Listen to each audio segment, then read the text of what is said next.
Welcome to Choose Views with Richard Chew. Get ready to dive into a world of insightful conversations and thought-provoking discussions. As progressives, our job is to have an all-inclusive, full-on assault with all of our players. A show that will focus on moving our political, social, economic, gender, and cultural conversation forward. And all of our players means all of our players. It's Choose Views. And now, here's your host, Richard Chew. Good Thursday morning, progressives, and welcome to the February 20th, 2025 edition of Choose Views, 773-763-9278. Give us a call or send us a text. Facebook Live, TuneIn Radio, YouTube, iHeartRadio, and email me at richard@wcpt820.com. Catch all of our shows by subscribing to our WCPT podcast on Apple Podcasts or Spotify. And that's where you can get the short versions and the long versions of Choose Views. Also, Joan Esposito, live, local, and progressive, driving it home with none other than Patty Vasquez. The Big Picture with Edwin Eisendrath, Out Chicago, and our other wonderful shows and interviews. Check out our heartlandsignal.com digital platform. Lots of great stuff there. There's lots of great stuff there, guys. Live radio, y'all. Got to have all the stuff working just right. And it's the morning time, so, particularly so. For those of you who are getting out and about, as I often say, on a cold morning like today, please get out a little bit earlier. Let your car warm up if you're driving. Give yourself a few extra minutes to walk when you get outside and that cold air smacks you upside the head. Please be safe. As I say so often, even though it's not snowy out or rainy or wet, be careful stepping off the bus. Be careful stepping off the train, out of the car. The whole nine. Just give yourself a little bit of extra time. That's coming from me. It's coming from the heart because I want you guys to be safe while you're out and about. So just make sure you're being smart that way, and do all the things that we have to do here in this part of the world. Chicago, most certainly, in the upper Midwest, more broadly. Or any place in the Northeast where they're catching hell as well with the temperature. So just be safe, guys, and be smart in your planning and getting out and about. If you have children going to school, or you're dealing with grandchildren or nieces and nephews, just make sure they're bundled up and safe. So I know you guys know this, but I always want to come out early and let you know, because guess what? Yours truly had to put his butt in the car this morning when it was cold. I saw this great video on, was it on YouTube or was it on Instagram? One of the socials, and it was hilarious. And there's certainly some great expletives in there. Henry can appreciate this, but it's a guy that's here in Chicago, and he jumps in his car, and he jumps in his car, and the expletives are flying about how blankety blank cold it is, and I can't believe that I live in this climate, and it's -3 below, and I got to turn on the heat. I got to get the heat going in the car. It's hilarious. I sent it to a handful of friends and family that live in warmer climates right now, and they just their replies back to me were laughter and teasing. I sent it to a good friend of mine, Rick K, down in Florida, and he just laughed. He's just like, yeah, what do you expect, dude? But it's a funny video, Henry, and it's like a minute long of a guy getting in the car in Chicago and freezing his butt, already being frozen, but then getting in the car. So anyhow, guys, glad to be with you, and just want everybody to stay safe and as warm as you possibly can in this craziness. Today, make sure that you're listening to Joan Esposito. She'll be joined by Russian-Ukraine expert Joel Ostro of Benedictine University, Joshua Meltzer, Senior Fellow at the Brookings Institution, and Jeff St. John, Director of News and Special Projects at Canary Media. Live, local, and progressive, weekdays 2 to 5 p.m. Central here on WCPT AM 820, Heartland Signal website, and TuneIn. Tonight, to Patty Vasquez, 5 to 7, she'll be taking your calls with Mary Gibson, candidate for Naperville City Council, driving it home with Patty Vasquez, weekdays 5 to 7 p.m. Central Time, of course, WCPT AM 820, also Heartland Signal website, TuneIn, YouTube, and Facebook. And tomorrow, I'll be talking, of course, with our great friend Karen Byrne from True Blue Politics Podcast, Yolando Androzo, Executive Director of One Aim, Illinois, and Elizabeth Beavers, Congress Watch Director at Public Citizen. So you'll want to tune into that. Also, make sure you're catching our Choose Views interviews and podcasts. You can find my recent conversations there with yesterday's guest, Alexander Thornton of the Center for American Progress, Cook County Commissioner Frank Aguilar of the DuSable Museum's Sherman Dilla Thomas. Many great interviews with phenomenal people. Choose Views featured and full episode on our podcast, available on Spotify, Apple Podcasts, TuneIn, iHeart, YouTube, Amazon, just by searching for Choose Views. Get the links on my show page by visiting heartlandsignal.com and clicking on my picture. Click on my forehead or something like that. Anyway. All right, guys. Today's show, we will have with us in the 7 o'clock hour our very own Illinois State Comptroller, Susana Mendoza. I'm looking forward to chatting with her this morning. It's been a while since she and I had a chance to talk, but some great conversation with her and what she means, what her role means right now here in the state of Illinois. And we'll get to that with her at 7. And then Mike Nellis will be with us at 7:30 to talk about being a part of the Harris campaign and the work that they were doing there, and his thoughts on where we are and some of the things that we have to be prepared to do. So it'll be good to talk with Mike this morning in the 7:30 segment. So he's a former senior advisor to Kamala Harris and the founder and CEO of Authentic. It's a Chicago-based political consulting firm. So there you go. That's what the show's going to look a little bit like today. And we have some very interesting clips that hopefully we'll get to, depending on the conversations. Want to hear from you guys as well. But we will keep you moving along. So Joan's going to be talking with folks today about what's happening in Ukraine. And I'm not a Ukraine expert. Don't even try to be. My approach, and she'll be talking with Joel today, Joel Ostro from Benedictine University, about what's happening in Ukraine and the conversation around that and Russia's invasion. My position is this, and I think that my position is as I was saying a moment ago, Henry, kind of based out of common sense and common thinking. Not that that we're all saying the same thing, but that what makes sense in terms of what we say about this war in Ukraine. Ukraine did not invade Russia. Ukraine did not cross the border and go in and try to take Russian stuff. And I'm intentionally breaking this down to bare bones language, because I don't want to wade into waters where I'm not an expert or well enough read. I'm read, but not to the point that folks like, I'll throw out an example, former National Security Advisor Condoleezza Rice would be. She calls herself a Russianalist, which is fancy. Talk about elite. To the folks that were throwing shade at me yesterday about elite and Kathy Hochul and Eric Adams. Talk about somebody but she's smart as hell. I mean, her educational background is strong and stout. Don't agree with her politically, met her, blah, blah, blah. Had conversations with her just by virtue of living life. Not necessarily in line with her on some of the political decisions that the administration she was a part of made, particularly when it came to the war in Iraq and our invasion of Afghanistan. But I can't take away from the fact that the woman is a concert-level pianist and a doctor, has a PhD. She's a smart, educated person. But it's voices like that need to be stepping up right now and saying to Donald Trump, this approach is not the right approach.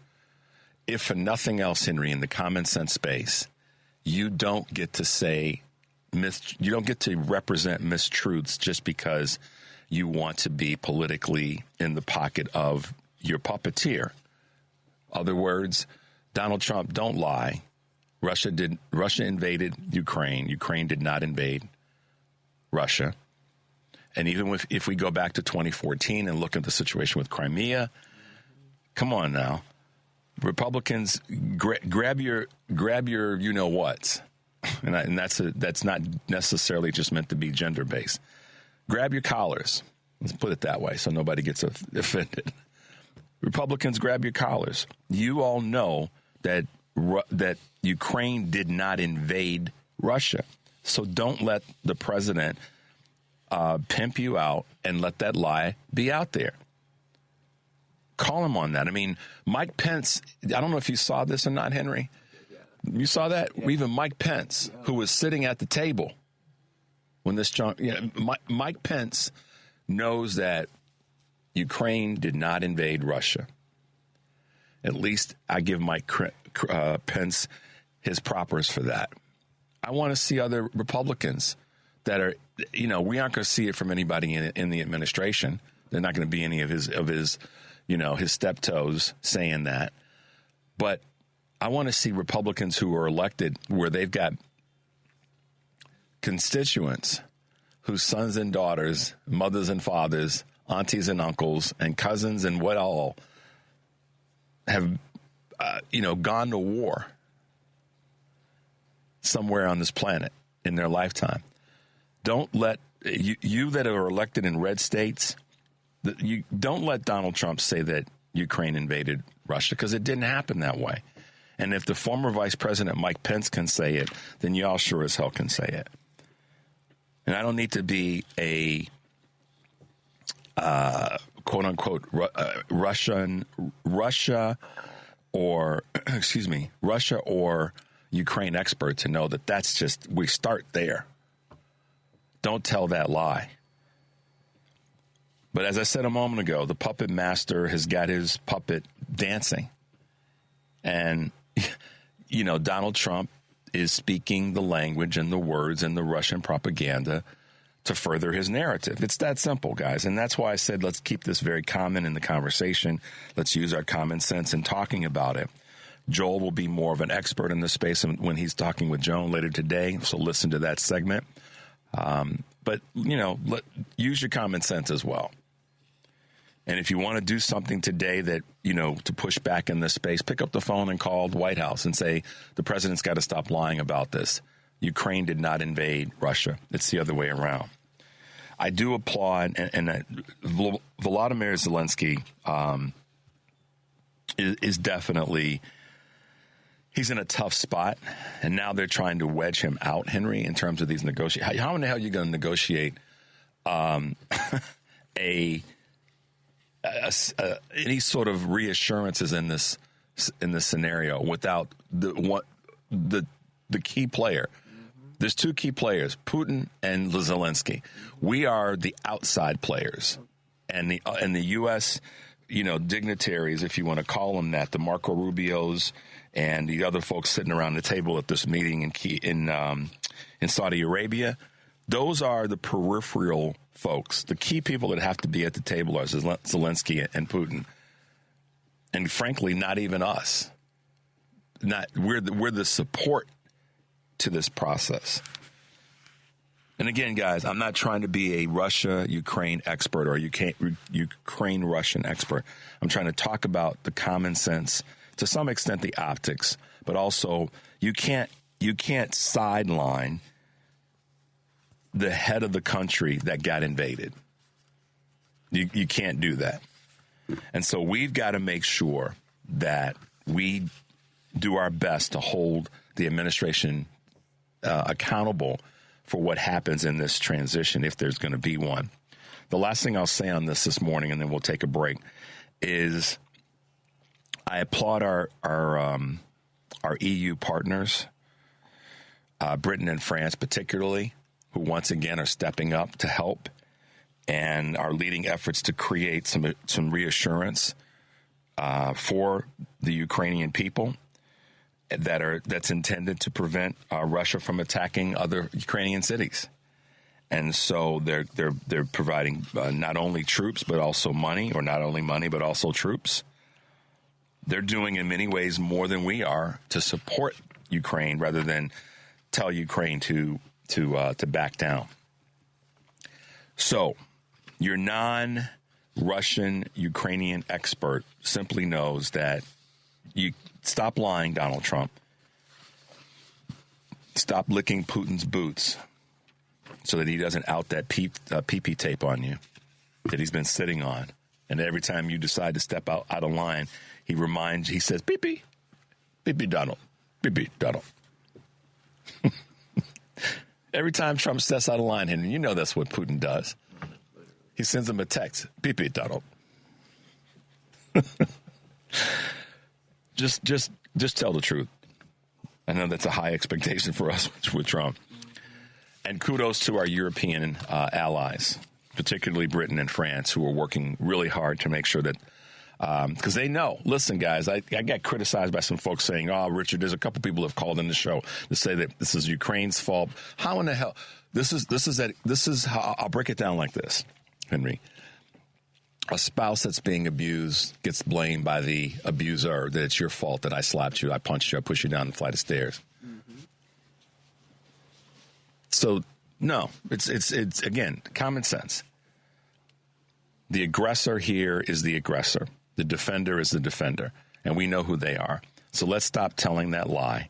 Let's do our best to get behind the country that was attacked and provide them with the support that we can and we should be providing them. Now, that being said, we also know that there's a lot of Americans who are seemingly siding with Russia here, and that to some extent tells you where their common sense and their brain is, because do you not understand, for those of my brothers and sisters from European countries that you've immigrated to this country, you've migrated to the United States, that there are countries that are right on the border of Russia that are on Putin's checklist.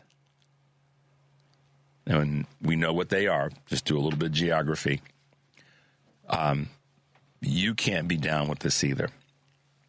I would hope not, particularly if it's your birth country. So let's stop the lies. Let's make sure that they are handling this in a way that's truthful as best we possibly can. Coming from your Ukrainian and Russian Choose Views dude. So, all right, guys, we will take this break. When we come back, we're going to talk a little bit about EVs. The number is 773-763-9278. This is Choose Views, and we'll be right back.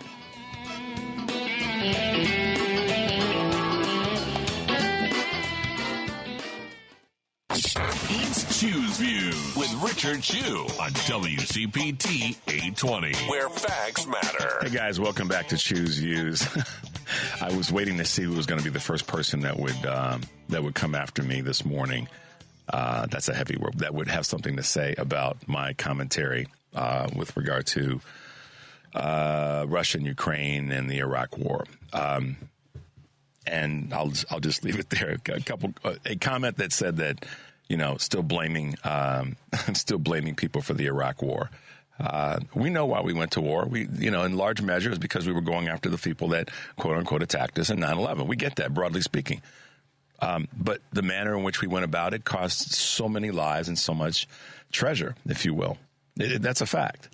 But I understand when I'm getting commentary. I've gotten better at understanding when I'm getting commentary, Henry, from a person that's a troll that wants to engage me in a conversation and have this sort of keyboard battle, which I refuse to do. So I appreciate the comments, and I'm glad that there's people out there that are listening that want to dive into a fight. But do your research first. That being said, I said I was going to talk a little bit about EVs, and I want to shift to talk about some of the most recent policy craziness. Okay.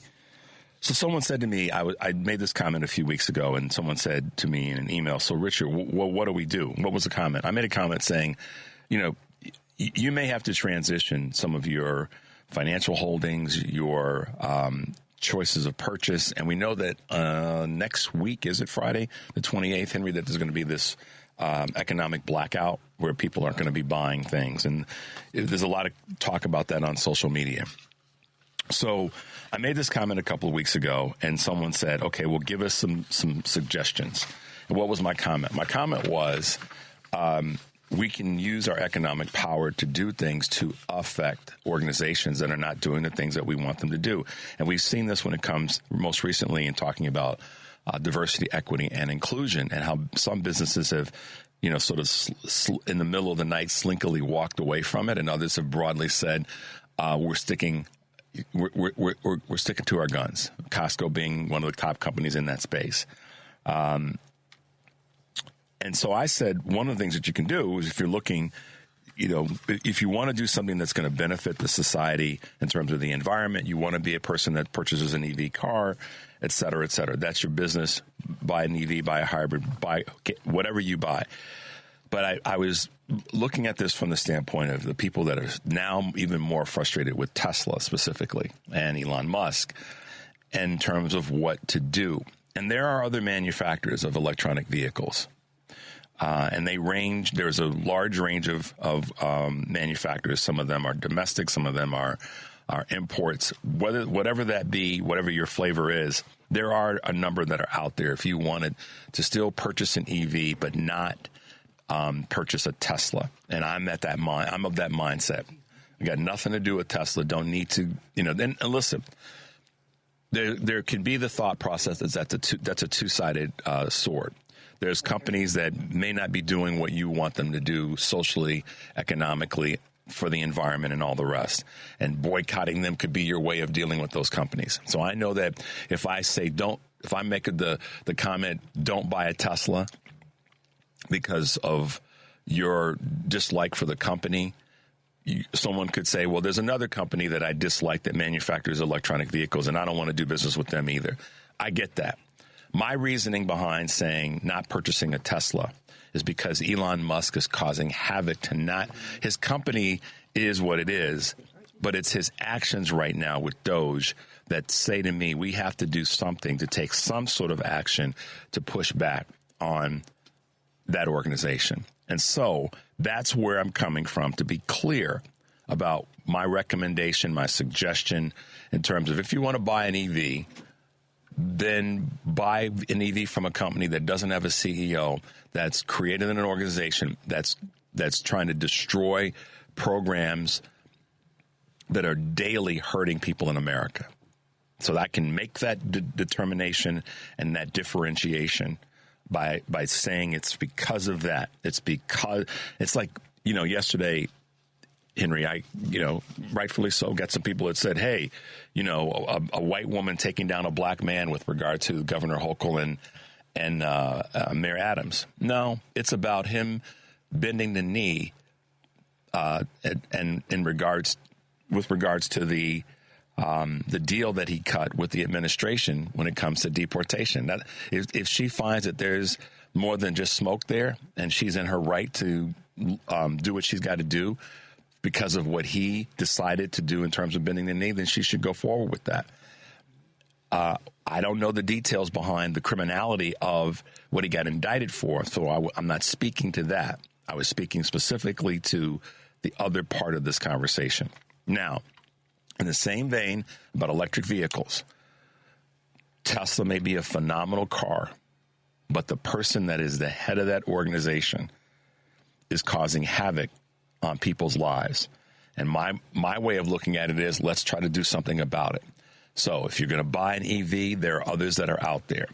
Hyundai's Kona Electric, Rivian has a vehicle, Mini Cooper has a vehicle, the Chevy Bolt, Mercedes ESQ SUV, Audi's Q8 e-tron, Polestar, Kia, Nissan, Volvo, Ford, the F-150 Lightning, if you're a truck aficionado, the Ford Mustang Mach-E, Hyundai's Ioniq 5. I'm not promoting those cars, any of those cars, because I mentioned a number of them. I have a list. If you guys want me to send it to you, send me an email. I'll send it to you.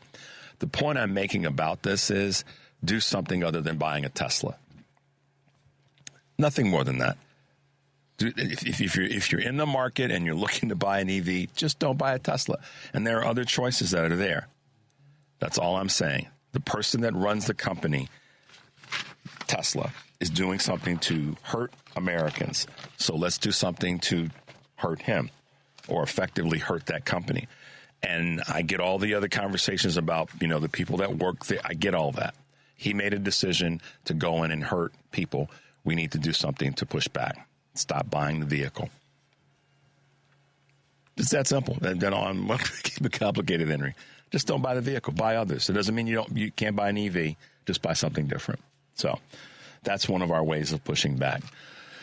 All right, let's take a quick break. We come back, we'll grab a couple of calls, and we've got a few clips that we've put together that we want you guys to hear. The number is 773-763-9278. This is Choose Views, and we'll be right back.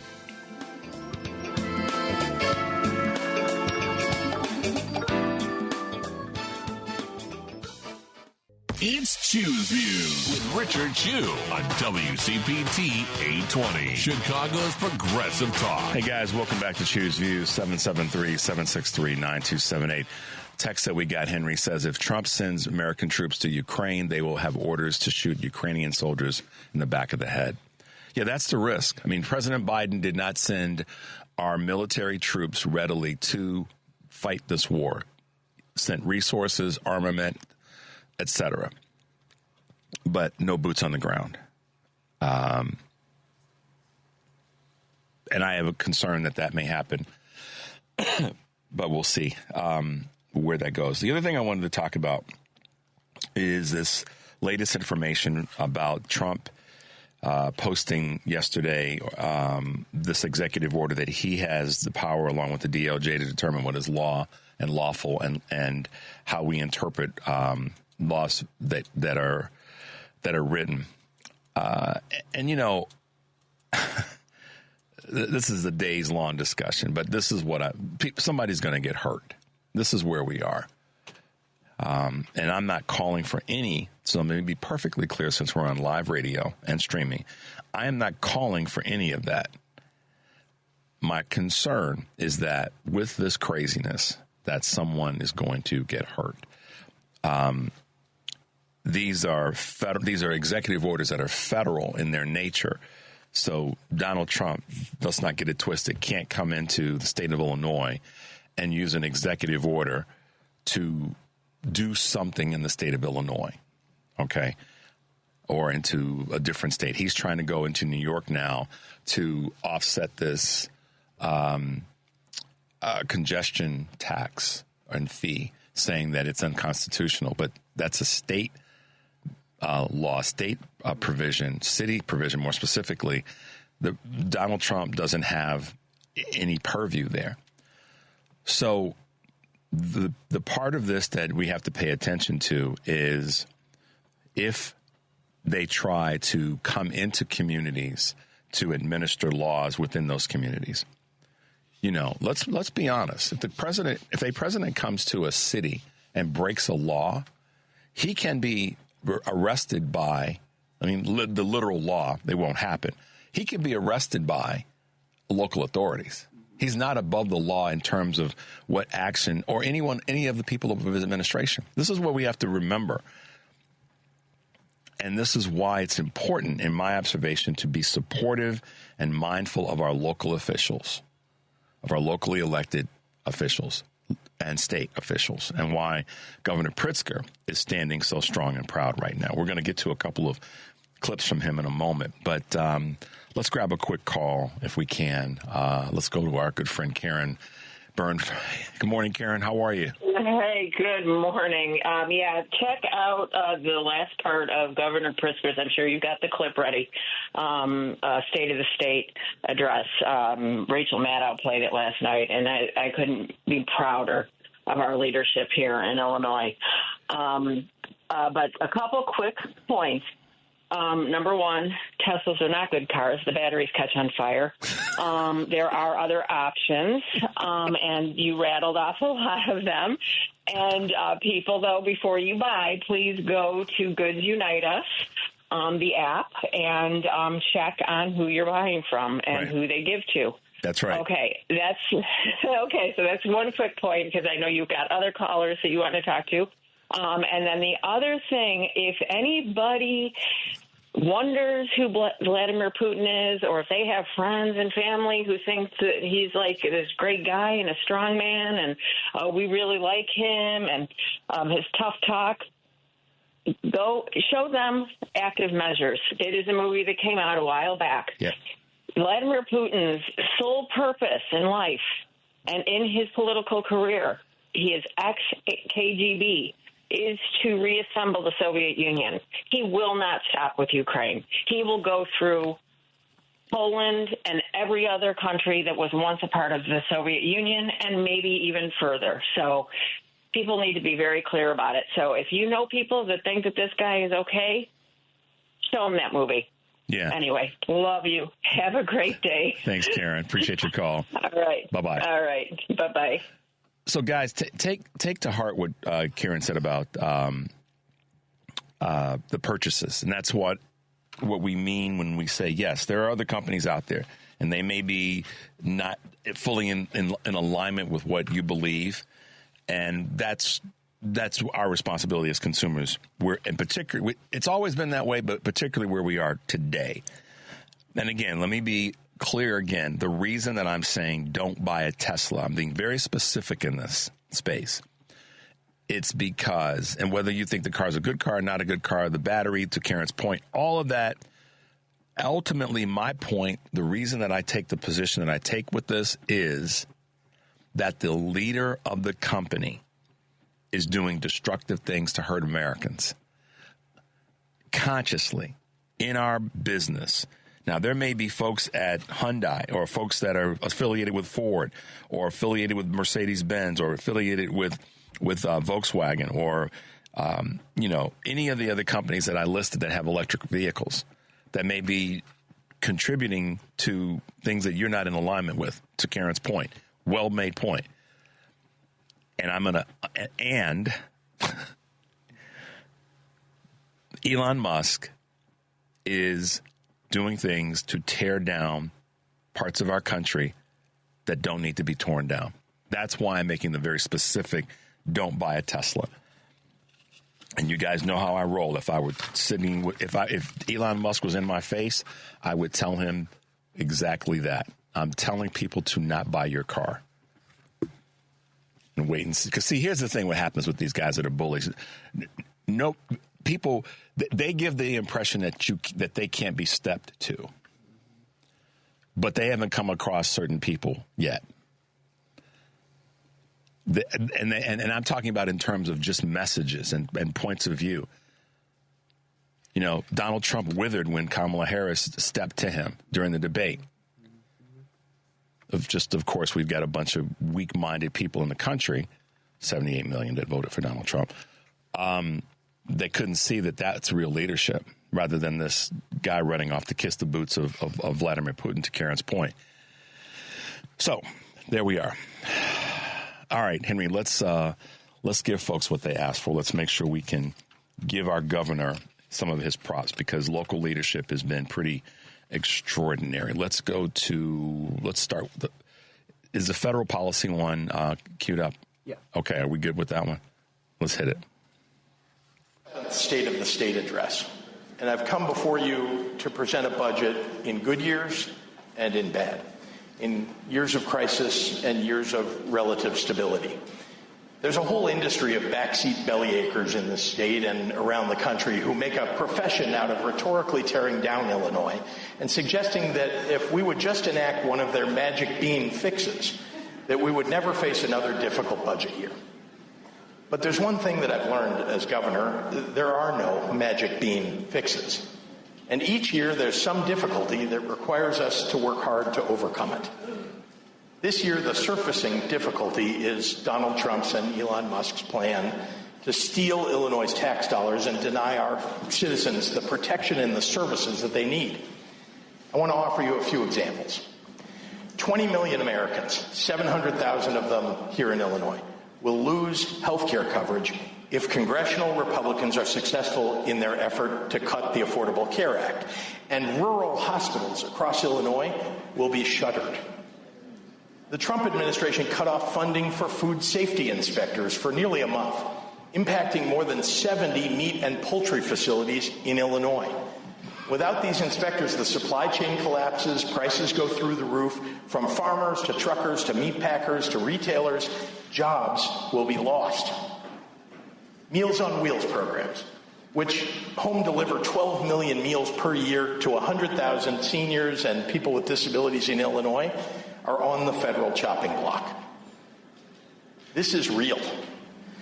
The new administration and the Republican Congress and Elon Musk intend to take these programs away. For all the Illinoisans watching at home, let me be clear. This is going to affect your daily lives. Our state budget can't make up for the damage that is done to people across our state if they succeed. There are people, some in my own party, who think that if you just give Donald Trump everything that he wants, he'll make an exception and he'll spare you some of the harm.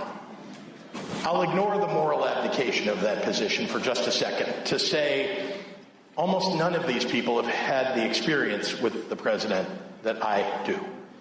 I once swallowed my pride to offer him what he values most, public praise on the Sunday news shows, in return for ventilators and N95 masks during the worst of the pandemic.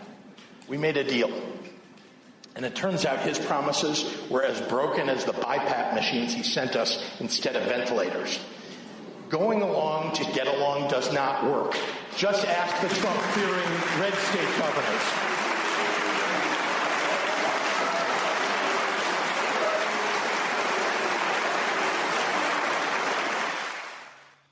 So, you heard it. I'll send it to you if you haven't already. That's leadership, y'all. And listen, when someone tells you, this is what I love about what our governor said. When he said, I once swallowed my pride to try to afford some sort of favorability to get something that we needed in our state, and then he still screwed us. Y'all know what the governor did behind that? Who knows what the governor did? Call us if you know what the governor, our comptroller who's coming on the show at 7, and our other great leaders in the state of Illinois did to make sure that we did have the masks and we did have the ventilators and all the rest. Who knows? Let's see how plugged in you guys really are. I'd like to hear from somebody that can call in and tell us what our governor did during that time. And I'd love to hear from someone that's a Trumper that wants to slam, to the governor's point, Illinois, and what Illinois did to protect its people. Governor J.B. Pritzker is standing head and shoulders above every damn Democrat in the country right now when it comes to leadership during this crazy, perilous, fearful time. Even Gavin Newsom. And I like what Gavin Newsom's doing. I'm not saying that as a slam to him in terms of, I'm just not. Or Kathy Hochul or Wes Moore, but J.B. Pritzker is standing head and shoulders above every other Democratic leader, sans Jasmine Crockett, right now. And I dare you in a good way to challenge me on where he's not, because he's coming to the mic pretty much every day. He's speaking the truth. He's speaking truth to power, and he's doing it in a way to let folks know, I got you, to the best of his ability. And he's speaking honestly about the detrimental things that can happen if the Republicans in Congress, not the Democrats, the Republicans in Congress, don't press pause and go, wait a minute. My constituents are going to be harmed by this. And I want to read you guys something that was sent to me just a moment ago that I got to give a shout out to Lois, who sent this text, Henry. This is pretty good. Please check my math. I've only had a half a cup of coffee. Hold on, guys. Let me move the mic over. Sorry about the noise. Apologize. Please check my math. I've only had a half a cup of coffee. But Trump said he'd distribute 20% of the Doge savings to U.S. citizens, using the high end that Doge claims $55 billion that works out to be about $32 per person. All right. Is that amount worth destroying the U.S. government? So, Lois, thank you for that. And that's also kind of a way what Governor Pritzker, I almost said President Pritzker, Governor Pritzker is saying. These support systems are going to destroy people's lives. So Republicans and those of you who listen to this show and other shows like this throughout the country, progressive shows, those of you who are trolls, you need to stop the trolling, because they're coming for you too. They don't see that you're a Republican that voted. Now we've allowed this fox in the hen house and his other little fox rats to come behind him to see what you may have done. But the carnage is coming for you too. That's the part that just blows me away. You're so arrogantly, I don't know. You think that you're not going to be affected by this. The governor just broke it down. Of those 700,000 plus people, not just because Illinois is a primarily blue voting state, those 700,000 folks that he talked about, I guarantee you that not all of those are blue voting individuals. There's a bunch of red folks in there because a lot of what he talked about, factually, those are rural people that are going to be impacted. I don't want to see somebody in a rural community be harmed by this any more than someone that lives in downtown Chicago. Gotcha. So, in any event, I just wanted to make that point. We have to take a quick break. Got a couple technological things that we're trying to wrap up here. The number is 773-763-9278. This is Choose Views, and we'll be right back.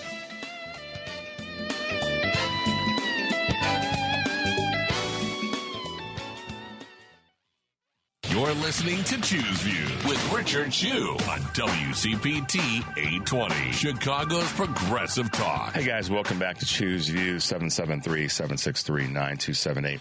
So before we went to the break, and we had this wonderful clip from, I almost said again, President Pritzker, from Governor J.B. Pritzker. I was speaking about the people who voted for or that troll shows that think that none of this is going to happen to them. None of these losses or pain points are going to touch their doorstep, and they don't care. And spend finding $55 billion, and then sharing it amongst 20% of that to Americans. That's $32. I mean, it's insane, guys. So wake up. Stop trolling, and rather than sending me your snarky little, Democrats are still doing this, they're still supporting this, and then how about sending those to Republicans who can vote to make sure that you don't lose some of your benefits, and that people that you love. Don't send me the snarky text messages. The Democrats are still, fighting for the illegals, and the Democrats, are a white woman's trying to get rid of a black guy. Don't send me that text.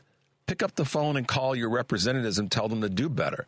Don't waste your time trying to be some sort of keyboard warrior. Pick up the phone and call a person that's going to impact the things in your district that are going to impact your lives. Don't waste your time on that with me. I mean, if that's what you got to do, then pick up the phone and call me and we'll have a conversation. But don't wait, thinking that you're above the fray and it's not going to hit your doorstep. I think you probably need to revisit that. So, there you go. Listen, guys, I know that many times I can certainly strike a tone that sounds like I'm being elite. No, I'm not. I'm just making sure you hear what message I think is important. I'm not going to say that you need to hear, because that might sound elitist to some people who want to say, oh, Richard's being an elite. No, it's the messaging that I believe will be helpful and good for you. If you're a keyboard warrior out there and your need to text me some craziness is all that you got, then you probably need to revisit, what motivates you. And I appreciate the text. Don't get me wrong.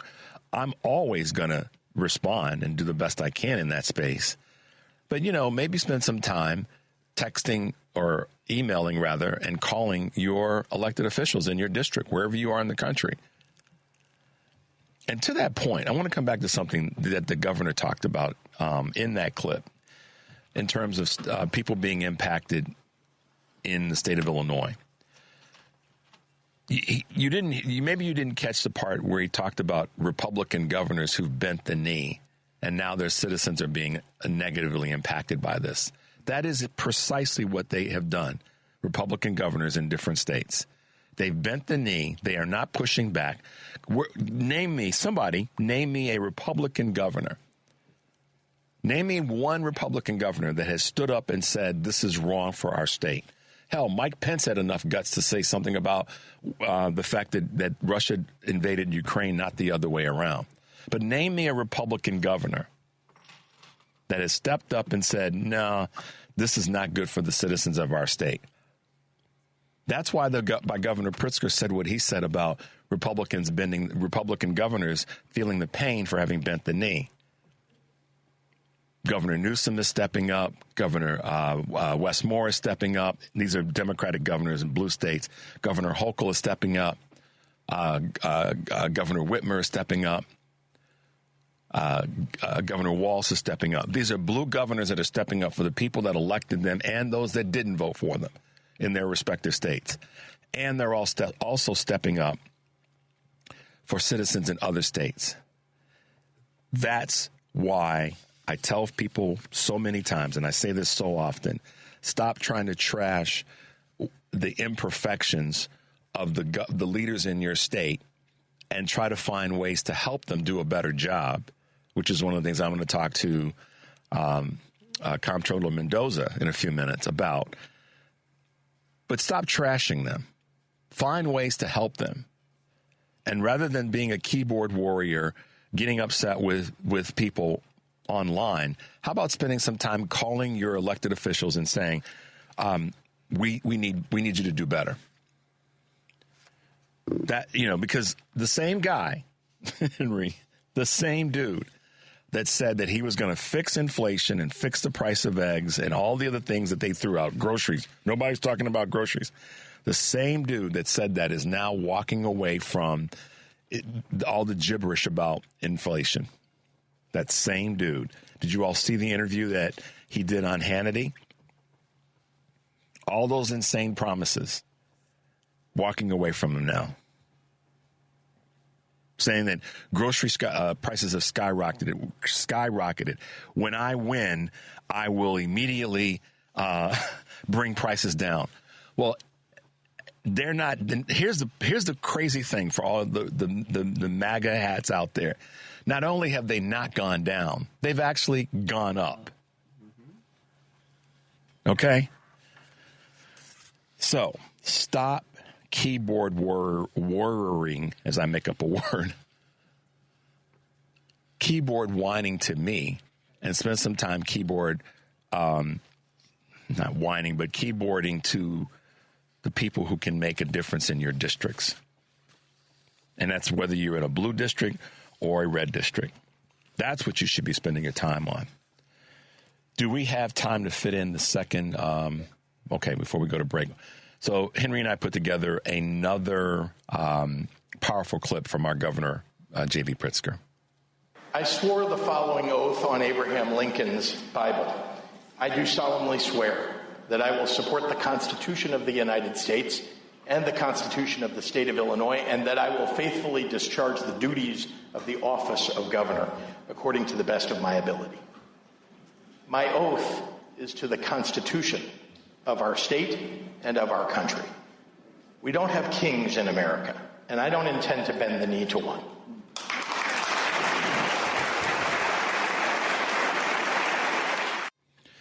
So there you go, guys. He doesn't intend, and neither do I, to bend down to any of those who are saying we need to just go along and just get along. Not when you got a president who said that or a person, can't call him president, that is, the lies just keep coming. Now, the biggest lie that he just told was the one that so many people voted for, is that I'm going to fix prices and inflation immediately. Bring prices down immediately. Hasn't happened. Hasn't happened. And so, that's why you got to be more, again, don't keyboard warrior me. Go after the people who are not getting things done in the Republican Party. And, I'm just saying that's the position that you guys should want to take. But we welcome your text messages and we welcome your calls. So, Henry, we're coming to the top of the hour, and we want to be on time for our guest at 7. So let's take a quick break, guys. The number, of course, is 773-763-9278. This is Choose Views, and we'll be right back.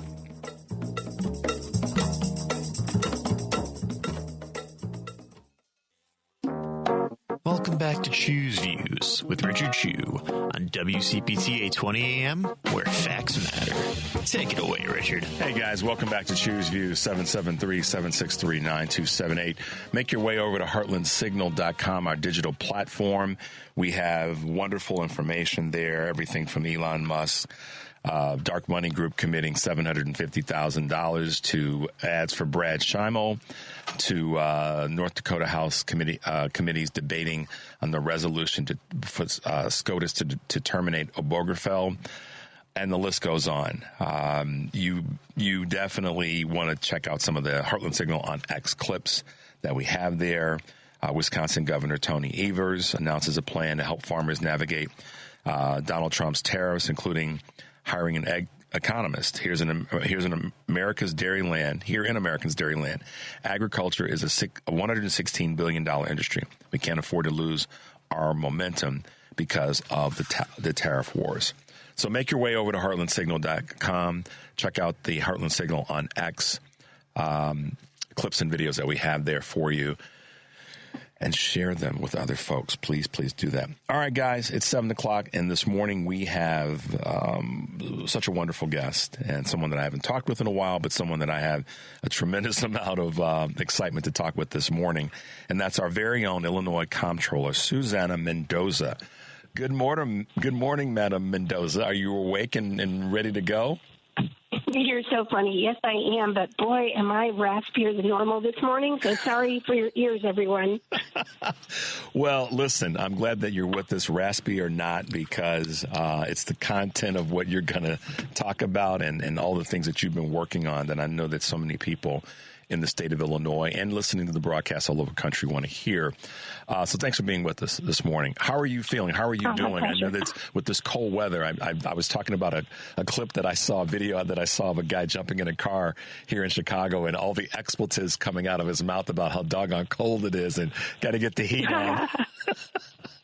Yeah, I know. It's so cold. I'm in Springfield. It's maybe like 2 degrees warmer. So, no, it's still freezing. I mean, it's actually worse than freezing, right? But we shall survive. That's part of being a Chicagoan or an Illinoisan. And an upper Midwesterner. So let's have a civics lesson. I think that one of the things that when someone hears a title like Illinois Comptroller, that probably, drives a lot of different thinking, and people don't really know. So take a moment, because I really want to do this, and we'll get to some topics in our segment this half hour. But take a moment, if you can, and just let folks know, a quick lesson on who the comptroller is, what the comptroller's role is, who the comptroller reports to, so that people have a better sense of what your role is. I think a lot of people just don't know. Sure, no problem. So happy to do that. So the comptroller, and there's like two ways of saying it. You could say comptroller, which a lot of people say, or you could say controller, which is actually the correct way, although when you look at it, it looks like comptroller. So for me, it's like just depending on my mood, honestly, it's like potato, how I even say it. So let's start there, because people say, how do you say it? I actually did my first commercial. Can you say comptroller? So, yeah, but in any event, we have 2 financial officers in the state of Illinois. Both of them are elected, so there's 5 elected positions statewide. None of them report to each other. They all report to the voters. And that would be the governor of the state of Illinois. And this would be the order in which they appear on the ballot, just so people know as well, right? So the top position, of course, is the governor.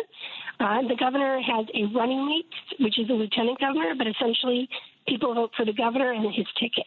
So those are the first 2, but really kind of count them as one, but let's say they're 2. Then you have the next one on the ballot would be the attorney general, and that's obviously Governor Pritzker, Lieutenant Governor Stratton, and then we have Attorney General Kwame Raoul. He's the people's lawyer in the state. Then we have the Secretary of State, which is Alexi Giannoulias. And then we have my office, which is the controller for the state of Illinois.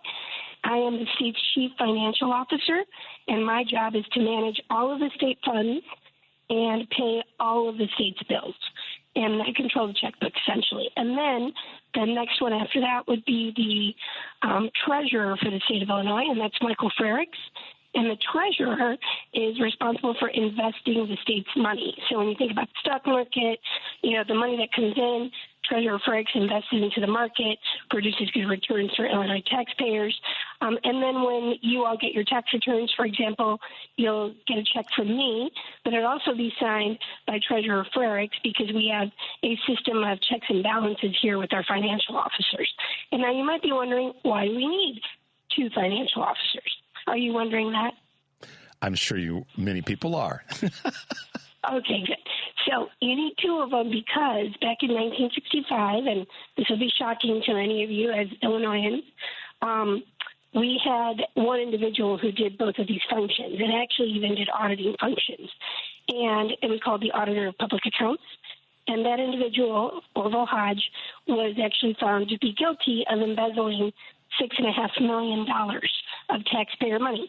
So the person who had access to the checkbook also had access to the Treasury itself. And so he wrote himself $6.5 million worth of checks, thankfully got busted, went to jail. But as a result of that, in 1970, when Illinois had its constitutional convention, they decided to separate both offices. The Auditor General is actually now appointed by the General Assembly, but more importantly, the person who manages the money are 2 people now, and that creates a check and balance, strong internal controls, and if you think that this type of embezzlement cannot happen in Illinois anymore and we should just combine the offices, it happened not that long ago in 2012 with Rita Krenwald. Do you remember that name? Yep, absolutely. Yeah, she embezzled $64 million worth of taxpayer money from Dixon, Illinois. And by the way, that $6.5 million that Orville Hodge would have, or that he did actually steal, would be worth more than $60 million today. So it's a big deal, and you want to make sure that we're protecting taxpayer money by having this check and balance in place. So there you go. There's your lesson. There's your lesson. So the reason that I wanted you to do that is that I think a lot of folks, I know for a fact because of things that people have shared with me in one way or the other, they don't understand that people get upset with things not happening. And many times that's because they don't understand how things are organized and set up. And then once that's explained, and a lot of times folks forget, civics class from wherever they went to school, not to dig at anyone particularly, but it's not what people do every day. And voters sometimes are not participating, and I'm sure you see this in the process because they don't understand what the organizational structure is of our local and regional, and in this case also our federal government. So that's why I wanted people to have a better sense of the breakdown and as whether it be controller or comptroller, your role and why that's so important to the success of the state of Illinois. Let's talk a little bit about some of the federal impacts. And we played a clip earlier from Governor Pritzker talking about how our state of Illinois will be impacted by the lack of movement by Republicans in the House of Representatives when it comes to cutting certain federal dollars, starting with the Affordable Care Act. Where are you? How are you looking at this as it relates to federal freezes and what it will do to the state of Illinois? Well, I'm obviously super concerned about it because this is really uncharted territory that we're walking into. One of the ways that I've been able to pay down the backlog of unpaid bills that I inherited, and to go back a little bit in history, in 2016 in December when I walked into the office as your controller, I literally faced the worst fiscal crisis in our state's history. It was my job to turn it around.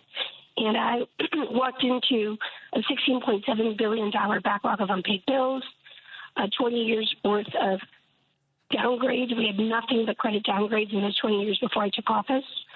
The oldest, not even oldest, just go for the average delay in paying our bills back then was 210 business days. That's 9.5 months in real people time. And so we were essentially turning all these businesses into unwilling lenders to the state of Illinois, and they were hanging on for dear life. Many of them weren't able to make it, they didn't survive, and they had to close their businesses. And so many non-for-profits, you name it, everybody was affected by this budget impasse that had gone on for ultimately 736 days. But I walked in as controller on day 524. So it was right in the thick of it. And then you think, how do you pay down $17 billion? And one of the strategies that I used was to leverage every single bill that would give me a federal match of 50 cents, essentially. So you take $1 in state money that you're going to put towards debt, and then if you target the right bill, you get an additional 50 cents from the feds. So you turn $1 of repayment into $1.50 of debt repayment. And I have done that religiously and meticulously since walking into the office. We did a bond deal that gave me $6 billion worth of bonding authority, and I targeted every penny of that to bills that would give me a federal match. So we turned $6 billion in state bonding into $9 billion of debt repayment on that $17 billion backlog. And by the way, we were paying 12% interest on almost $17 billion worth of debt, which with that bond deal, we refinanced at 3.5%, saving taxpayers $4 to $6 billion. But the point here is federal funds. You keep hearing federal funds.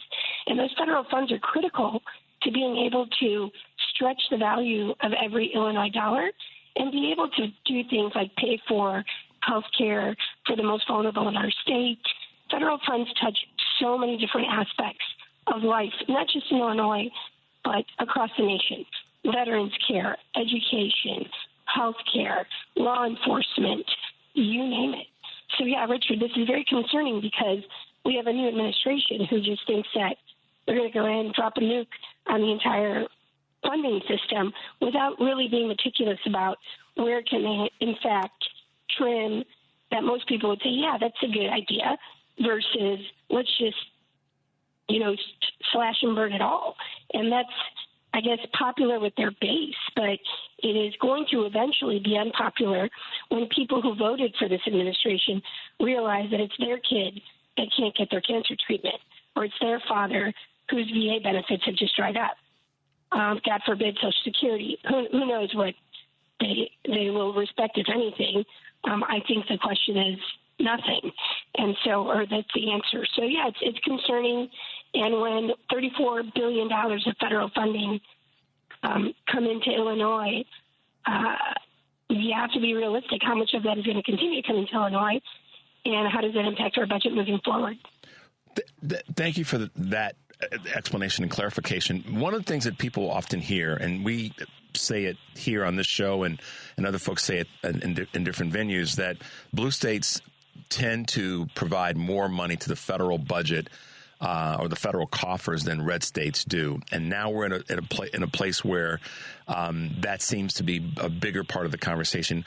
What does that really mean when we talk about it from purely a standpoint, you being the one that holds a checkbook in that regard? What does that really mean in real terms? Yeah, so no, thank you. That's awesome. I'm glad you brought that up. So I talk about this quite a bit, donor states versus taker states, and the hypocrisy of it all. Because in Illinois, so there's a bunch of donor states, and it's usually the blue states. So Connecticut is probably the number one. New York, California, Illinois, right? There's a pattern here. They're all blue states. These states tend to give way more money back to the rest of the country in terms of federal tax contributions than what we get to keep. So Illinois historically gives about an extra $5 billion in federal taxes that we don't get to keep. And where does that money go? It goes to red states, states like Indiana, Kentucky, Missouri, you name it, Alabama, Tennessee, right? Take your pick of red states. The irony is that it's those elected officials, like you think of Kentucky and you think of Mitch McConnell and how much smack he talks about blue states and how he always talks about how Democratic states don't know how to manage their money, blah, blah, blah. Yet it's his state that is a welfare recipient of donor states like Illinois. They pretend that that's not the case. They'll never tell you we're a taker state, and it's the blue states who are helping us pretend to be fiscally responsible, when in fact, if it wasn't for those blue states, they would be completely in the hole. And so, we've never been like, hey, we shouldn't, we don't like Kentucky and we shouldn't help them. All I'm asking for is a little bit of recognition that, frankly, it's our money that helps you pretend you're fiscally solvent, and stop picking on states like Illinois. Just sit down and say thank you. That would be nice. I know it's never going to happen. But the reality of it is that our states have helped propel these economies across America, yet are the ones who are being vilified in this entire process. So it's super disingenuous. The math is the math, and the math has not worked for blue states for many, many years since Congress set up this formula of these wealthier states having to essentially donate to prop up the rest of America, and the rest of America in this case being red states. And what people need to hear what you just said is that Congress set this up. And so we have no say in the matter. Right. And this is where a lot of people do, again, this is why I wanted to start the segment. And I can't wait to have you back again. It's been a year since you and I have talked, so I can't wait to have you back again. I know you're busy as hell, but this is what people don't get, is that they don't understand the levers of power and how those levers are weighted in certain directions. And in this particular case, Congress has set this up. People say, well, Illinois is not doing what it should do, and other blue states.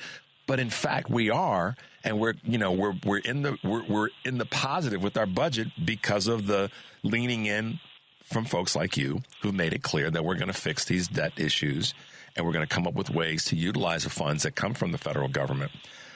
So I applaud. Yeah, and go ahead. I'm sorry. To that point, since we're on this, to that point, I started off this whole thing talking about how I want to stretch the value of every single dollar and how we've been masterful at leveraging every federal reimbursement that we can, right? And I used the number 50 cents. Remember that? Yep.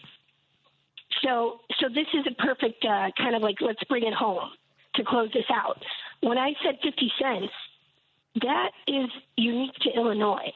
So we're a blue state, and we only get 50 cents reimbursement. Now, I'll take it. I'm happy to have it.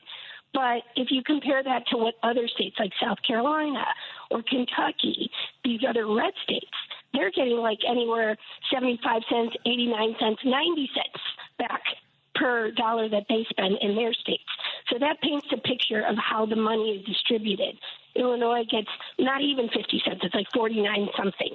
I rounded it to 50 cents. Whereas other states are getting way more.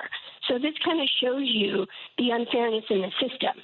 That, our state can leverage pretty masterfully with the 50 cents, but we'd be way better off if we were able to have another, 10, 20, 30 cents. We would not be talking about budget deficits.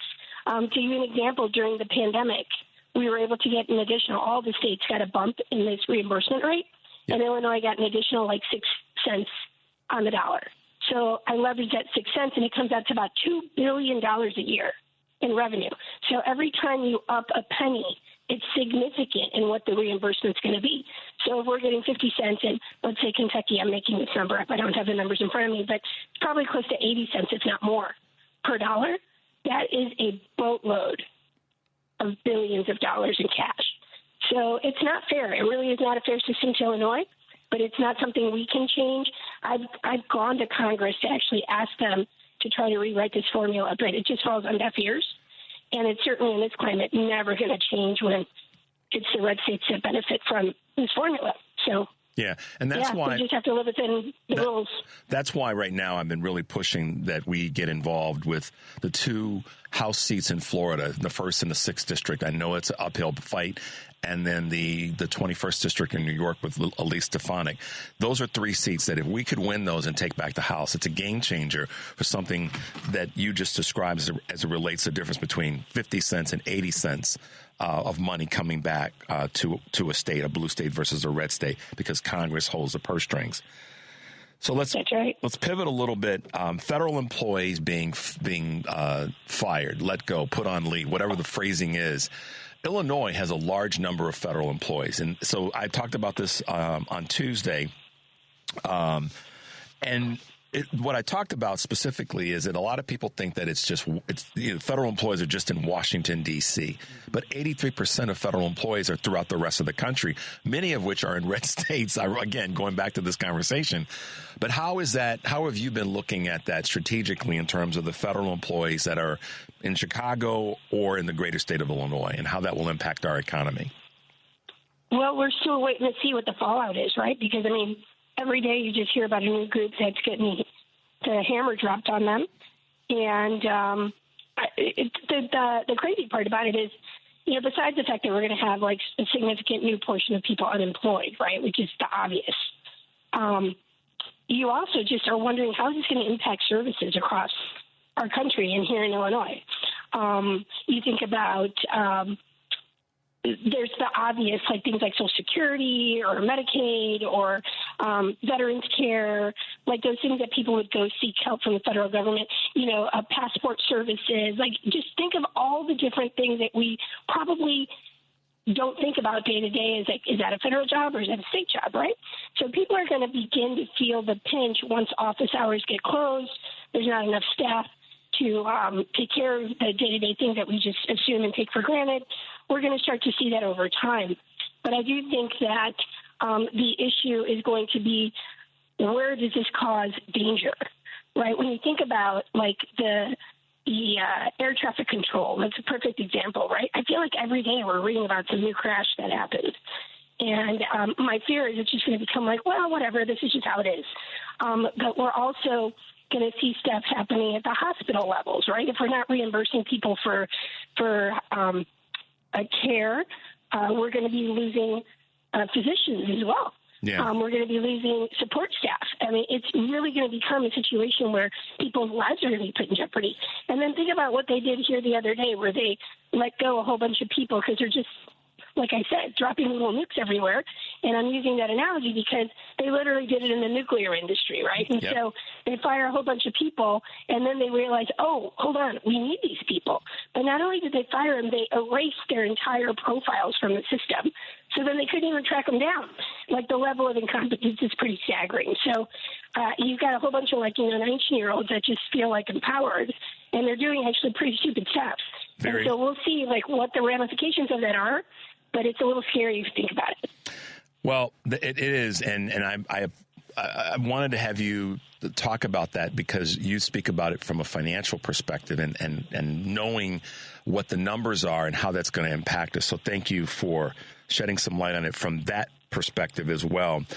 Locally, you've been, as usual, and this is one of the things that I love and respect about you, in terms of local politics, state and city of Chicago and Cook County, and the mayor's borrowing plan got delayed. The $830 million borrowing plan, I can't even say the word, borrowing plan was delayed, and you had to vote no. And I'm curious from a financial standpoint where and how you landed there. Well, I wish I would have gotten a vote no. Unfortunately, this thing is not completely dead yet. It should be. I'm very, very much opposed to this bond deal, principally because of how it's structured. I mean, number one, City of Chicago has shown absolute negligence in managing their funds under this administration. That's a sad reality, but it's a reality that honestly is impossible to contest. There's just a fact. Having said that, they've not listened to a single bit of advice that the credit rating agencies have offered up through their typical smoke signals. I mean, they don't just tell you, do this and you'll get an upgrade, but essentially they make it very clear what not to do so that you don't get a downgrade. And this administration, once again, has pretty much done the opposite of what any rational person would do with even a semblance of a little bit of financial know-how. They're doing the opposite. And so just recently they were downgraded to just one notch above junk bond status. And then the very next day, not even 24 hours later, introduce or file a request for an additional $830 million in bonding authorization, which is borrowing authorization, which, again, is a massive no-no, especially right after getting downgraded. So you get a downgrade, you should do everything within your power to turn that around. But instead, you're doubling down on the dysfunction. So I've never seen anything like this in my life, but here we are. And so, of course, we start looking at the details of this bond deal, which in and of itself, it was really, really stupid to ask for this authority the day after being downgraded. But then when you look into the details of the deal itself, it gets even worse because not only are they asking for $830 million in additional borrowing authority, they're structuring the deal in such a way where they skip the first 2 years of payments on this deal, And then they only pay interest for the next 20 years or 18, 20 years, I think it is. So it's all interest. It's like you go on a shopping spree with your credit card and you're only paying the interest for the next 20 years. I've never seen anything like this. It's a terrible, terrible deal. And it's going to end up costing upwards of $2 billion, not to us, not to this mayor, but to your kids, anyone listening, your kids and your grandkids are going to be saddled with this debt. The parking meter fiasco, which we all understand, that brought in about $1.5 billion total to the city of Chicago in revenue. This is going to cost Chicagoans over $2 billion. And for what? It is terrible. They should kill it. And I don't know why the city council continues to empower these really, really dumb ideas. So talk about, I mean, I'm an action. Let's determine what the issue is, what the problem is. Okay, let's come up with the plan. Let's see the end, and now let's come up with the action plan and solutions to get things done. You are, and this is one of the things that I said to you last year, you are a take action person, but with rational thinking and a plan. You've succeeded with the state's budget in making sure that we got things cleaned up. And so right now, that's what I think so many people are looking for, is solutions that make sense to continue to move our state forward. What are your wish list items is probably the way I want to phrase this, in terms of what you want to see the state continue to do.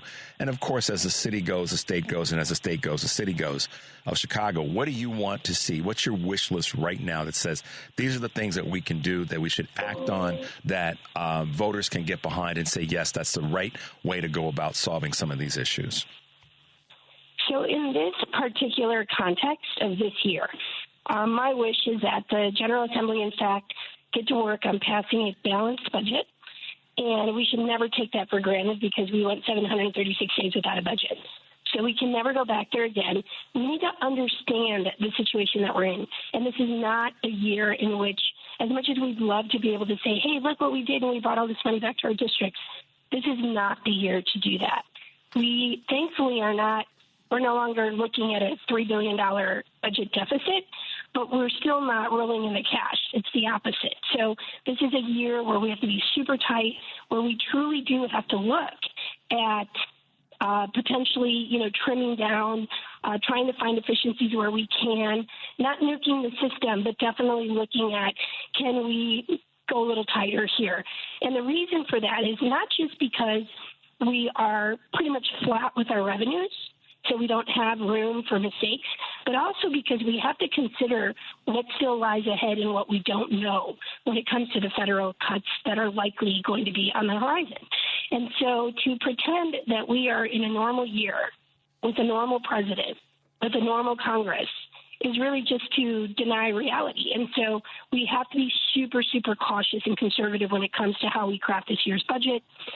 We want to make sure that we maintain our core responsibilities to schools, that we're providing the healthcare services that we know Illinoisans need and rely upon, and that we're providing for public safety. But we cannot be of the mindset that we're going to start new programs, that we're going to be able to have ribbon cuttings. This is not the year for those things. The important thing, too, is I think to keep a handle on taxes, no new taxes. People already feel pinched to death. And so this is going to be a tough, just get through it fiscal year that, addresses the needs of our most vulnerable, finds this, compassionate balance, yet fiscally responsible approach to this year's budget. So it's not going to make people happy. Legislators are not going to be thrilled to hear no pretty much across the board. Yeah. But it is a responsible approach. It's what will continue to keep us in good credit standing. And most importantly, give us the best chance to survive whatever comes our way from a federal cuts perspective. And that's critically important because we know that those things are out there. They're real. Let's put it that way to keep the language simple. Two things as we wrap up, Susanna. First of all, you have a wonderful event coming up on March 30th. That is a Support You event. And tell us a little bit about that. And at the same time, I'm going to say congratulations to you for being honored for the William Velasquez Trailblazer Award recently. And so speak to that real quickly as we wrap up, and kudos to you for the recent award. Oh, thank you. Yeah, that was so nice. That was very unexpected, and it was really, I've been going to that conference for like 24 years, and I was like, wow, I'm getting honored. It's weird because I always go as a participant, so it was very nice. But what event are you talking about on the 30th? It is the Susanna Mendoza reception hosted by Rebecca Thompson and Matt Farah. Oh, I have a fundraiser? Is that you mean? Oh, that's on the 31st. 31st, yeah. Okay. I was like, what are we doing on the 30th? On the 30th, yeah. Yeah, it's just an annual fundraiser I do every year, and I'm hosting it downtown. Should be a lot of fun. I can get you the details if anyone's interested. Please check in. And thank you for that. And then the award that I'm having is that I got last weekend was very important to me because it was a Trailblazer Award, and it highlighted, I guess how far I've come in 24 years, but not by myself, but with the support of folks like your listeners who have seen me go from state representative back in my little village days, which, are so near and dear to my heart, 11 years in the legislature, and then the first woman elected city clerk. And then, of course, now as your state controller, which it's truly been my honor and privilege to get to serve. And it's amazing how fast time goes by. So it's been 24 years in 3 different roles, which I hope you all agree I have left much better than when I walked into them. But there's obviously still, a lot of work to do. And the fundraiser that I'm having on the 31st, and then I'm also having one at Moe's Cantina. This one's a lot sooner. It's on March 8th. And that was going to be a lot of fun because it's my first time I'm ever doing this. I think everyone knows where Moe's Cantina is on Kinsey downtown.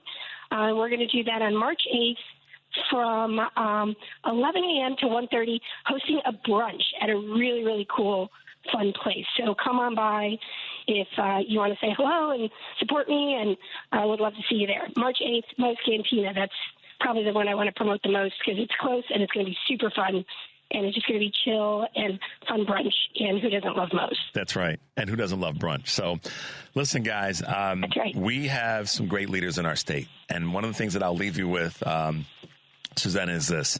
I'm more impressed and more concerned about our leaders working together. I don't need you guys to get along on everything and to agree on every single thing. But what I do want and to see is you, the governor, the mayors, the county professionals, the state legislators, the lieutenant governors, the AG, all of you saying at the end of the day, we have to be, kind of our version of an Iron Dome to protect the citizens of our state. We aren't going to get along all the time in the sandbox. But if we know that our real responsibility at the end of the day is to lock arms and to protect the citizens of our state, then I think that that's what so many people are looking for. And then you guys continue to do that work and be honest with us like you have been this morning. That's what people want to see. So I applaud you for, just being an open voice about that. And as you've said in so many times, never giving up on what you believe in. So that I want to thank you for, and thank you for being with us this morning. Good to hear your voice. Glad you're well. Go drink some hot tea and some honey. I know. It was very nice of you to hear your voice. I'm like, oh, my God, I can't stand my own voice this morning. But I did a lot of interviews yesterday. There was a lot to talk about, and my vocal cords are responding, not so favorably. But we'll get back. We'll get back on track. Sounds good. Thanks for having me, and I'm happy to join you anytime. All right. Be well. Have a great day today, and stay warm. Thank you. You too. Bye-bye. All right. Bye now. There it is. Susanna Mendoza, our Illinois State comptroller, depending on how you want to put it. Thanks for being with us this morning. We're going to take a short break. When we come back, we have one of our other guests that will be with us, Mike Nellis. The number is 773-763-9278. This is Choose Views. We'll be right back.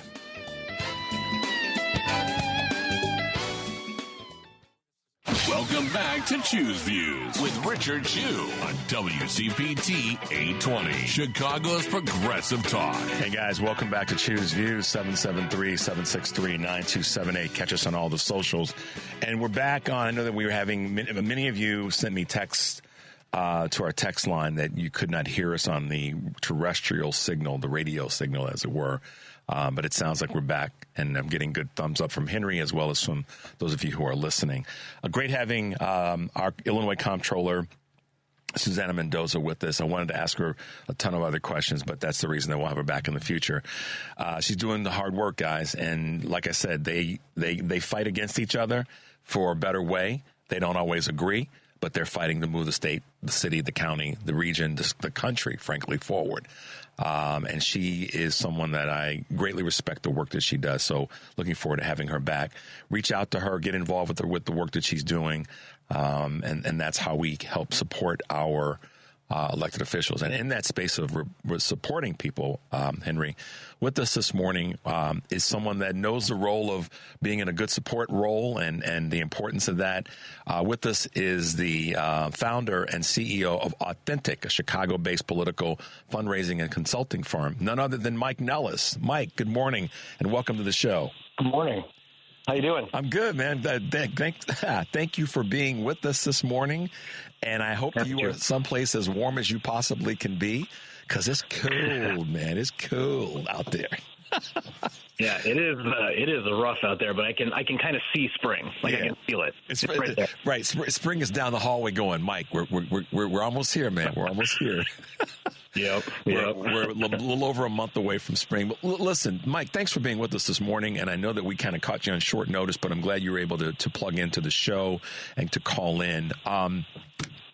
Many people often wonder, what's it like to be an advisor to a political person, an elected official? And you were a former senior advisor to Vice President Kamala Harris. So I want to start there by asking you a very broad question about what it's like to be a senior advisor to the Vice President of the United States.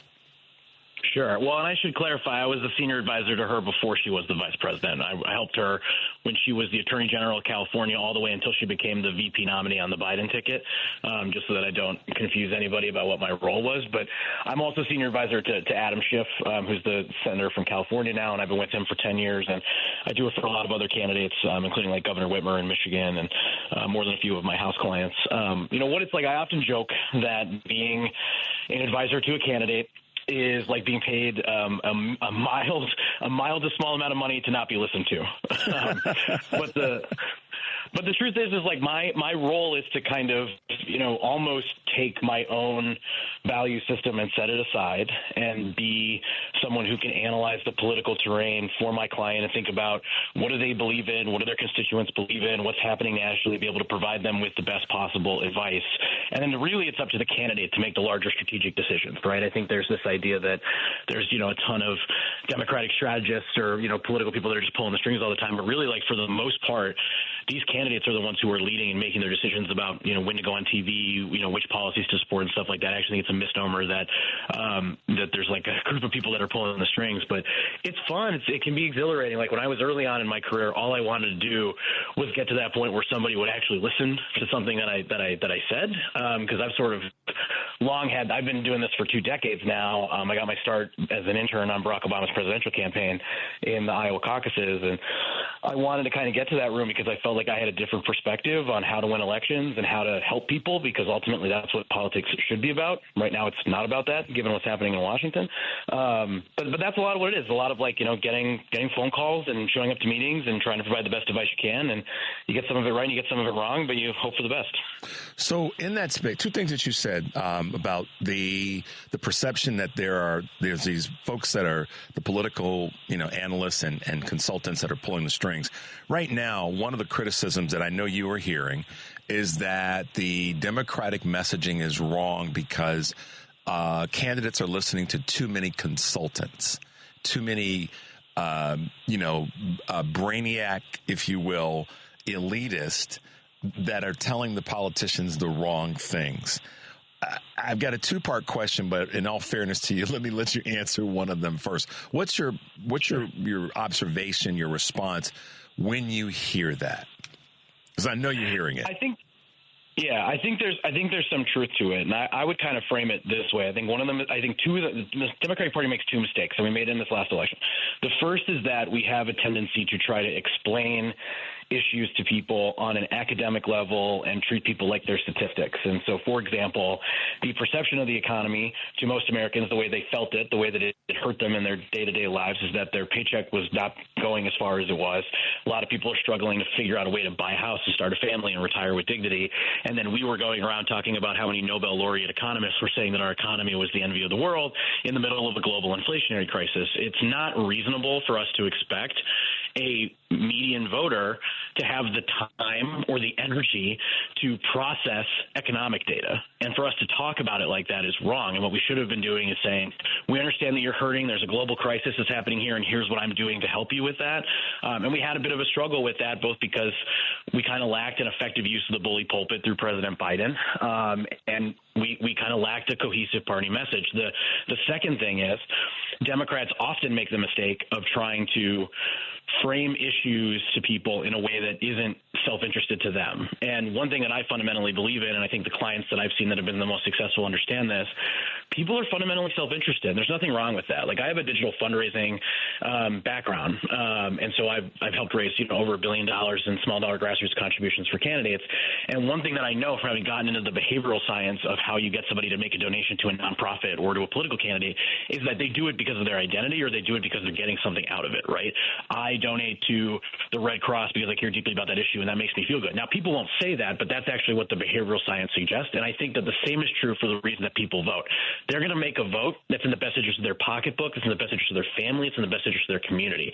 And we keep asking people to vote for somebody else, and that's a mistake. For example, the Democratic Party spent a ton of money on abortion-related ads trying to get men to support women's reproductive health, which is absolutely the right thing, and it was one of the reasons that I voted for Kamala Harris, one of the reasons I'm a Democrat. But we need to also frame this issue as like a privacy issue and explain to men like why they have a personal stake in it that isn't just about making sure that their spouse has the same rights that they do. Doesn't mean we can't make that argument, but we have to add something that's more self-interested to that. And I think Trump actually fundamentally understands that a lot better than a lot of Democrats do. So basically the simple way of what you just said is to say to guys, listen, if your wife is sick and has an issue with her pregnancy, it affects you too. It doesn't just affect her. That's a way of breaking it down. And again, I'm not the expert in that, but my interpretation of what I heard you say is say it plain, make it plain. Right? I would even take a step back on that and say, if the federal government can tell a woman what to do with her body, they can tell you what to do with your body. Okay. The same people that want to ban abortion nationwide want to ban porn nationwide. They want to ban IVF nationwide. They want to ban all kinds of other stuff. They want to tell you what to do with your body. And I think in this moment, the Democratic Party needs to grab onto the idea that we are the party of personal freedoms and values, because I believe that we are. Like what the Republicans want to do through Project 2025, all these people that Donald Trump is installing in Washington that are just unqualified cronies, it makes us less safe, but they're also going to be restricting what you can or cannot do. And that becomes a much more self-interested argument. So it isn't about like one big bucket of an issue, which is very important, like what they did to Roe v. Wade, what they've done to abortion access in this country is disgusting. But if they can do that, they can also do a bunch of other stuff, and that'll make it real to a lot of people that don't have the personal stake in the issue. And that's how you build a coalition of people that'll help you. So here's a question that I would then ask. We could pick any issue. You just said this in terms of a woman's right, a women's reproductive rights, phrased differently would have potentially gotten more men to vote for Vice President Harris. Here's the question that I've got to ask someone like you, and I know we want to talk a little bit about some of Trump's failings as we wrap up, which means we have to have you back. We'd be here all day if we started talking about that. Right, I know. So, and I'll give you a moment to talk about a couple of those before we wrap up. But I have to ask you this question then, Mike. So then if we got messaging not wrong, but maybe not as effective as it could have been, blah, blah, blah, why then? Help me understand why consistently 52 to 57% of white women voted for Donald Trump. I know that's a big question, but listen, if we got it wrong there, why has it consistently been over the last three elections nationally that 52 to 57% of white women, when we spoke specifically to the issue of a variety of things, economy, women's reproductive rights, safety, why did they still do that? Well, Well, I mean, I think in this last election, it comes down to the economy. I think people were very, very upset, more upset than I understood them to be in this election about the inflationary crisis that we've been experiencing. And when you're the party in power, you get blamed for whatever's happening, whether it's your fault or not. Like, I actually believe that the Biden administration did a good job navigating the inflation crisis. I think they're doing a lot better than the Trump administration is doing because they're actually fueling the inflationary crisis right now. But I think we didn't do enough to, like, one, explain to people what we were doing and how we were trying to help them, and we didn't do enough to provide immediate relief to people, and that's why we lost a lot of different constituencies that we were surprised by. I mean, our numbers with, white women are not great, but our numbers with young men are also terrible. Our numbers moved with black men and Hispanics, and, like, we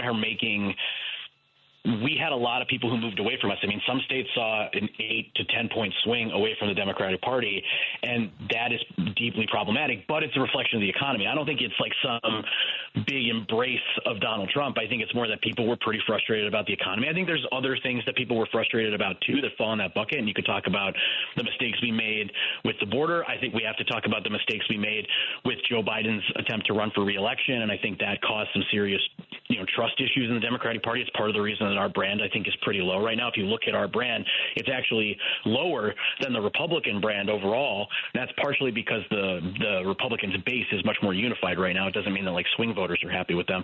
But we have to do a lot to earn people's trust back. And I think the Republicans are going to give us plenty of opportunities to that because this chaos is making people less safe. It's fueling the inflation crisis. It's not putting money in anybody's pocket. But we have a lot of work to do. And that's the pivot that I want to make to give you a couple of final words in terms of what was said was going to happen versus what's actually happening. And the contradiction is crazy. What Biden and Harris said they were going to do, they did. And they maybe spent too much time being cerebral about it and could have spent more time about talking about here's what we did, here's why it's going to benefit you, and that messaging, very simple. But right now, the current administration is giving people a lot of, seed to not like what they're doing because they said they were going to do certain things. They haven't delivered on them. They're not going to deliver on them. We know that. So then how does the Democratic Party, this is the question that I'll ask you as we wrap up. How does the Democratic Party take these failures and convert them into issues of trust that the Democratic Party can leverage and go forward? What's going to be the secret sauce? Everybody's asking that question, so I'm gonna put it to you as best we can. Yeah, it's gonna be a two-step process here because we're in the woods, and I think people are looking for, like, some savior to emerge and kind of be the leader of the Democratic Party, and I don't think that that's going to happen in this 2-year period. I think what you're going to see is a lot of pockets of energy and races all across the country with opportunities to send a message to this administration. We're not going to have a new leader and face of the Democratic Party until we have the primary for president in 2017 or 2027, 2028, excuse me. But it's a two-step process. Right now, what Democrats need to do in Washington and in states across this country is do everything they can to fight against the worst of what's happening right now. I loved seeing Governor Hochul in New York yesterday fighting back against the executive overreach on congestion prices. Yep. I thought that was perfect. I encourage people to go take a look at it if they haven't. J.B. Pritzker's done, I think, an amazing job of articulating this here at home. But we need to just fight and stop the worst of it. D.C. Democrats are working very hard to stop them from cutting Social Security and Medicare, which is what they're trying to do right now. They want to cut those programs to pay for tax cuts for billionaires. If we do that, people are going to resonate with us, and they're going to give us more than enough for us to run on. And then what we have to do is let the next generation of Democratic leaders rise in this election. I was really proud. Tina Smith, who's a senator from Minnesota, is one of my clients. She's retiring at what is a relatively young age to retire in Washington, but giving an opportunity for new leaders to rise. Incredible. We need new faces in the Democratic Party. And if we do that, then when we win, when we take back the House, when we take back the Senate, when we elect a Democratic president, we have to deliver for people at the same speed that Trump is delivering for his base right now. But instead of narrowly focusing it in on, a right-wing constituency or a narrow constituency, we have to do things that matter to the vast majority of Americans. Put money in their pocket, expand access to their health care, build infrastructure projects, and build them quickly so that people see the work that we're doing. If we do those two things, we will build a lot of trust with the American people. That's why we have to have you back, Mike, to talk about this in more in greater depth, because I think what's missing right now, part of what I think is missing, is hearing some clarity in that space, and you've just provided some of that. So first and foremost, thank you for taking some time to shoehorn us in this morning. But I think because you're concerned and passionate about this, I want to be able to have you back again so we can talk about this, because I believe if we give people something to really, quote unquote, chew on and hold on to and fight for, which you just said, then those are going to be the steps that we have to take to get to this newly defined brand of the Democratic Party. So thanks, Mike, for being with us this morning. I look forward to having you back. How can folks kind of follow you or at least peek into what you're doing? Thank you. You can find my company if you're running for office and you need help at authentic.org. You can find me, just Mike Nellis, on Blue Sky, on Twitter, on LinkedIn. I'm pretty easy to find. Perfect. All right, Mike, thanks for being with us. Stay warm, man, and we'll talk soon. Thank you. You too. All right, bye now. There you go, guys. I mean, listen, not having our heads in the sand is part of what I heard Mike say. And I've said this before, our ideas are better. It's just articulating them to a larger number of people. And the group of people that stayed at home are a critical part of that conversation. We had a lot of people stay at home, and that's why we've got to make sure that we get those people out. And rather than trying to flip those who are on the right that are going to vote in their interest, as Mike said, we want to be able to get people to get off the couch, as Bakari Sellers said. There's three things. There's a Democratic Party, the Republican Party, and the couch. He actually said there's Trump, there's Biden, and the couch. And the couch won. We have to fix that. And I appreciate Mike being pure and clear about what we got to do better. And I'm of that mindset as well. Thanks to the wonderful Susanna Mendoza and her expertise and her success for being with us this morning. Sorry I couldn't get to all of your calls because we were rapid fire this morning, but I know that whatever we didn't get to answer or address with your calls this morning, we will get to that tomorrow. So make sure to give us a holler then.